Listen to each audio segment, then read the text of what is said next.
ఈ నేపథ్యంలో పార్టీ శ్రేణులు అధికారులు భారీగా ఏర్పాట్లు చేశారు. సీఎం సభను విజయవంతం చేయాలంటున్న ఖానాపూర్ ఎమ్మెల్యే వెడ్మ బొజ్జుతో మా ప్రతినిధి Arun Kumar face to face.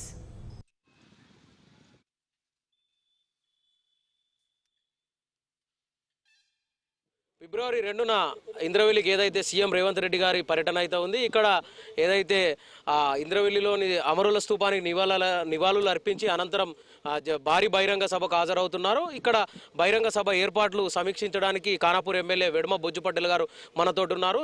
CM Revanth Reddy గారు ఇక్కడ ఏం అభివృద్ధి కార్యక్రమాలు చేపడతారు, అదేవిధంగా ఈ స్మృతి వనానికి సంబంధించిన అంశాలు ఏవేవి మాట్లాడతారు, ఇక్కడికి సంబంధించిన అభివృద్ధి కార్యక్రమాలు ఏం చేపడుతున్నారో బొజ్జు గారి మాటలో తెలుసుకుందాం. చెప్పండి. రేపు కాదు ఎల్లుండి మరి గౌరవ ముఖ్యమంత్రి రేవంత్ రెడ్డి గారు ఈ ప్రాంతానికి రాబోతున్నారు. మరి ఈ ప్రాంత వాసులందరం కూడా మేము చాలా సంతోషం వ్యక్తం చేసుకున్నాం. గౌరవ ముఖ్యమంత్రి తను సీఎం అయిన తర్వాత మా ప్రాంతంలో మొట్టమొదటి మీటింగ్ ఏర్పాటు చేయడం, దానికి సంబంధించిన ఏర్పాట్లన్నీ కూడా పూర్తి కాబోతున్నాయి. రేపటికల్లా పూర్తి స్థాయిలో అన్నీ కూడా కంప్లీట్ అయిపోతున్నాయి. మరి గౌరవ ముఖ్యమంత్రి వారిలో ఈ కెస్లాపూర్లో ల్యాండ్ అయ్యి మరి అక్కడ ఆ కెస్లాపూర్ టెంపుల్లో దర్శనం చేసుకున్న తర్వాత సెల్ఫ్ హెల్ప్ గ్రూప్లతోటి అక్కడ సమావేశం కాబోతున్నారు. దాని తర్వాత కొన్ని ఇనాగ్రేషన్ స్టోన్స్ అక్కడే ప్రారంభించబోతున్నారు. తదనంతరం అక్కడ నుంచి హెలికాప్టర్ ద్వారానే మళ్ళా కిస్లాపూర్కి చేరుకొని అమరవీరుల స్తూపం దగ్గర మరి ప్రత్యేకించి పూజలు చేసుకున్న తర్వాత కుటుంబాలు ఎవరైతే చనిపోయిన కుటుంబాల వాళ్ళందరూ కూడా ల్యాండ్కి సంబంధించిన అంటే హౌస్ సైట్కి సంబంధించిన పట్టాలు కావచ్చు, అదేవిధంగా ఇందిరమ్మ ఇల్లు కావచ్చు, దానికి సంబంధించిన ప్రొసీజర్లు కూడా వాళ్ళందరికీ ఇవ్వడం అనేది జరుగుతుంది. దాంతోపాటు మరి మిగతా అభివృద్ధి కార్యక్రమాలు ఉట్నూరులో టీ హబ్ కావచ్చు, అదేవిధంగా గురుకుల కళాశాలలు కావచ్చు, అదేవిధంగా మిగతా అభివృద్ధికి సంబంధించిన కొన్ని శంకుస్థాపనని తను ప్రారంభించబోతున్నారు. తదనంతరం ఇక్కడ స్మృతివనానికి సంబంధించిన ఏదైతే మనం ₹1 కోటి కేటాయించడం జరిగిందో దానికి సంబంధించి కూడా తను ఇనాగ్రేషన్ టోన్ని తను ప్రారంభించబోతున్నారు. స్మృతివరంగా ఏర్పాటు చేయబోతున్నాం.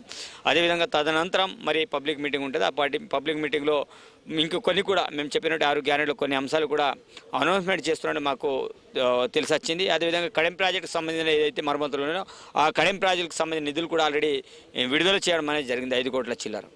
గత ప్రభుత్వంలో ఏదైతే ఉన్నదో అమరుల సంబంధించిన స్తూపంలో నివాళులు అర్పించకుండా కొంత ఇబ్బందులు అయితే చేసిన ఆదివాసీ నాయకులు వాళ్ళ మాటల్లో చెప్పారు.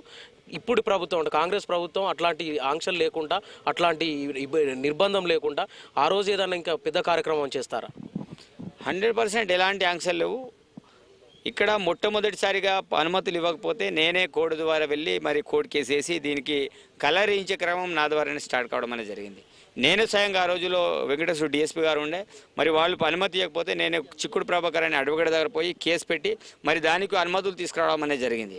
సరే, ఆ విషయం నేను గొప్పగా చెప్పడం కాదు, అది నేను గుర్తు చేస్తున్నా, అది బాధ్యత కూడా.